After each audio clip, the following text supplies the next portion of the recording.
നിങ്ങളെല്ലാവരും ഒരുപക്ഷെ ഈ ചിത്രത്തിൽ കാണുന്ന ഇന്റർനാഷണൽ സ്പേസ് സ്റ്റേഷൻ എന്ന് പറയുന്ന ISS എന്ന് പറയുന്ന നമ്മുടെ ബഹിരാകാശ നിലയത്തെ പറ്റി നിങ്ങൾ കേട്ടിട്ടുണ്ടാവും. നമ്മുടെ ഭൂമിക്ക് ചുറ്റും ഇങ്ങനെ കറങ്ങുന്നുണ്ടെന്നൊക്കെ നിങ്ങൾ കേട്ടിട്ടുണ്ടാവും. നമ്മുടെ ബഹിരാകാശ യാത്രികളൊക്കെ ഇടയ്ക്കിടയ്ക്ക് അവിടേക്ക് പോവുകയും പല റിസർച്ചുകൾ നടത്തുകയൊക്കെ ചെയ്യുന്നുണ്ട്. അപ്പോൾ അത്തരത്തിൽ ഉള്ള ഒരു സ്റ്റഡിയാണ് ഞാൻ ഇന്ന് പറയാൻ പോകുന്നത്. അതെന്ന് പറയുന്നത് നമ്മുടെ ഈ ബഹിരാകാശ യാത്രികരിൽ ഈ അസ്ഥി വളർച്ചയുണ്ട്. അതായത് അവർക്ക് ഉണ്ടാകുന്ന ഏറ്റവും വലിയൊരു പ്രശ്നം എന്ന് വെച്ച് കഴിഞ്ഞാൽ ഈ സീറോ ഗ്രാവിറ്റി അഥവാ മൈക്രോ ഗ്രാവിറ്റി ഉള്ള അവസ്ഥയിൽ ഈ അസ്ഥി വളർച്ച വല്ലാതെ കുറയുന്ന ഒരു സാഹചര്യമുണ്ട്.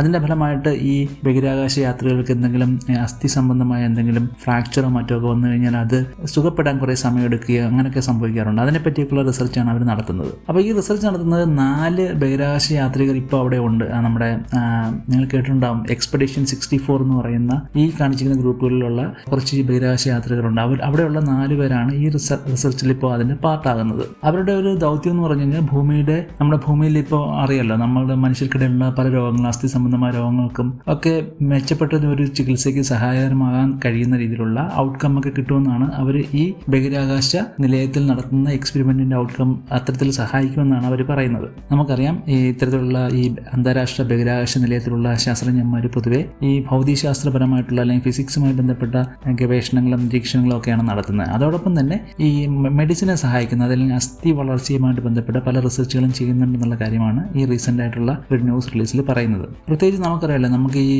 സീറോ ഗ്രാവിറ്റി പോലുള്ള അവസ്ഥയെ പറ്റിയുള്ള അത് മനുഷ്യനിലുണ്ടാക്കുന്ന മാറ്റങ്ങളൊക്കെ നമ്മുടെ ഭൂമിയിൽ റിസർച്ച് നടത്താൻ പ്രയാസമാണ്. പ്രത്യേകിച്ച് നമ്മുടെ ഭൂമിയിലുള്ള ഗുരുത്വാകർഷണത്തിന്റെ ഒരു പരിസ്ഥിതിയിൽ ഇത്തരത്തിലുള്ള കാര്യങ്ങൾ എങ്ങനെയാണ് ഈ പ്രതിഭാസങ്ങളെ മറ്റ് പ്രതിഭാസങ്ങളെ എങ്ങനെയാണ് ബാധിക്കുന്നത് അല്ലെങ്കിൽ നമ്മുടെ ബോൺ ഗ്രോത്തിനെ എങ്ങനെയാണ് അത് ഇൻഫ്ലുവൻസ് ചെയ്യുന്നതെന്നൊക്കെ പഠിക്കാൻ പ്രയാസമാണ്. അതുകൊണ്ടാണ് അവർ ഇത്തരത്തിലുള്ള വളരെ യുണീക്ക് ആയിട്ടുള്ള പ്രതിഭാസങ്ങളെ പഠിക്കാനും നിരീക്ഷിക്കാനും ഒക്കെ ഈ ബഹിരാകാശ നിലയത്തിലുള്ള ചില ഗവേഷണ സൗകര്യങ്ങൾ ഉപയോഗപ്പെടുത്തുകയും അത്തരത്തിലാണ് അവർ ചെയ്യുന്നത്. ഇത്തരത്തിലുണ്ടാകുന്ന സ്റ്റഡി ഔട്ട്കമ്മും ഭൂമിയുമായി ബന്ധപ്പെട്ട പല വ്യവസായങ്ങളും പല മെഡിസിൻ ഡെവലപ്മെന്റിനും ഒക്കെ സഹായകരമാകുമെന്നും വളരെ വിപുലമായിട്ടുള്ള വിവിധ ന്യൂ സൊല്യൂഷൻസ് കൊണ്ടുവരുമെന്നൊക്കെയാണ് റിസർച്ചേഴ്സ് പറയുന്നത്. ഇപ്പോൾ റീസെൻ്റായിട്ട് റിലീസ് ചെയ്ത ന്യൂസിൽ പറയുന്നതെന്ന് വെച്ച് കഴിഞ്ഞാൽ ഇത്തരത്തിൽ ഈ ഭ്രമണപഥത്തിലുള്ള ഈ ലാബിൽ ഈ ബഹിരാകാശ യാത്രികൾ ഒരു ബോൺ ഗ്രാഫ്റ്റ് അഡിസീവ്സിനെ പറ്റിയുള്ള സ്റ്റഡിയാണ്. അത് ഒരു തരത്തിലുള്ള പശയാണ്, ഗ്രാഫ്റ്റ് പശ. അതായത് നമ്മുടെ ബോൺ സുഖപ്പെടാൻ സഹായിക്കുന്ന രീതിയിലുള്ള ഒരു പശയെ പറ്റിയുള്ള സ്റ്റഡിയാണ് ഇപ്പോൾ അവർ ചെയ്യുന്നത്.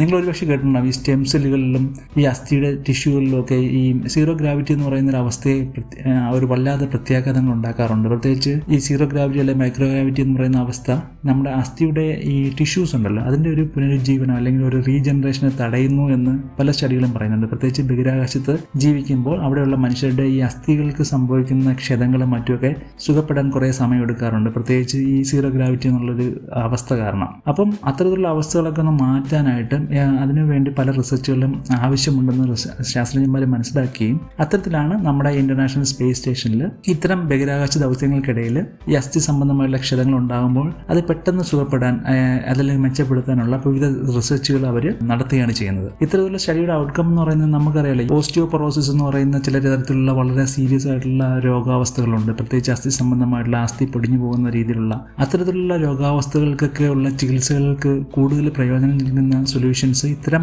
ബഹിരാകാശ റിസർച്ചുകളിൽ നിന്ന് കിട്ടുമെന്നാണ് അവർ പറയുന്നത്. അപ്പോൾ ഇപ്രാവശ്യത്തെ ഈ സ്റ്റഡിക്ക് ഞാൻ നേരത്തെ പറഞ്ഞല്ലോ, ഈ എക്സ്പെഡിഷൻ 68 എന്ന് പറയുന്ന ആ ഗ്രൂപ്പിലുള്ള നാസയിൽ നിന്നുള്ള ഫ്ലൈറ്റ് എഞ്ചിനീയർമായിട്ടുള്ള നിക്കോൾ മാൻ, ഈ ചിത്രത്തിൽ കാണിച്ചിരിക്കുന്ന നിക്കോൾ മാൻ, ജോസ് കസേഡ, ഫ്രാങ്ക് റൂബിയോ എന്നുള്ളവരും ഒക്കെ ചേർന്നിട്ടാണ് റിസർച്ച് നടത്തുന്നത്. അതോടൊപ്പം തന്നെ ജപ്പാന്റെ ഒരു സ്പേസ് എക്സ്പ്ലോറേഷൻ ഏജൻസി ആയിട്ടുള്ള, നിങ്ങൾ കേട്ടിട്ടുണ്ടോ, അവരുടെ എക്സ്പ്ലോറേഷൻ ഏജൻസിയിലെ ഒരു ഫ്ലൈറ്റ് എഞ്ചിനീയറും അയാളുടെ പേരെന്ന് പറയുന്നത് കൊയിച്ചി വക്കാത്ത എന്നാണ് ഈ കാണിച്ചിരിക്കുന്ന ആളാണ്. പുള്ളിയൊക്കെ ചേർന്നിട്ടാണ് ഈ സ്റ്റഡി നടത്തുന്നത്. ഈ സ്റ്റഡിക്ക് അവർ കൊടുത്തേക്കുന്ന പേരുന്ന osteo promotive bone adhesive study എന്നുള്ള രീതിയിലാണ് ഈ സ്റ്റഡിക്ക് പേര് കൊടുത്തേക്കുന്നത്. ഇത്തരത്തിൽ ഉള്ള ഗവേഷണ പ്രവർത്തനങ്ങൾ അവർ ഭാഗമാവുകയും അതിനുവേണ്ടി അവർ നമ്മുടെ ഈ സ്പേസ് സ്റ്റേഷനിൽ തന്നെയുള്ള ലൈഫ് സയൻസ് ഗ്ലോബൽ ബോക്സ് എന്ന് പറയുന്ന ഈ ചിത്രത്തിൽ കാണിച്ചിരിക്കുന്ന രീതിയിലുള്ള ഒരു എന്താ പറയുക ഒരു തരത്തിലുള്ള ഒരു ലബോറട്ടറിയാണത്. അതിൽ വിവിധ തരത്തിലുള്ള ബയോളജിക്കൽ സാമ്പിൾസുകൾ അവർ എക്സ്പെരിമെന്റ് ചെയ്യുകയും ശാസ്ത്രജ്ഞന്മാർക്ക് വേണ്ടിയുള്ള ഡേറ്റ കളക്ട് ചെയ്യുകയൊക്കെയാണ് അവർ ചെയ്യുന്നത്. ഇത്തരത്തിൽ നമ്മുടെ ഈ കാണിച്ചിട്ടുള്ള ഈ കിബോ ലബോറട്ടറി മോഡ്യൂളിൽ അവർ ജോലി ചെയ്യുകയും ഈ ഡേറ്റ കളക്ട് ചെയ്യുക, അവരുടെ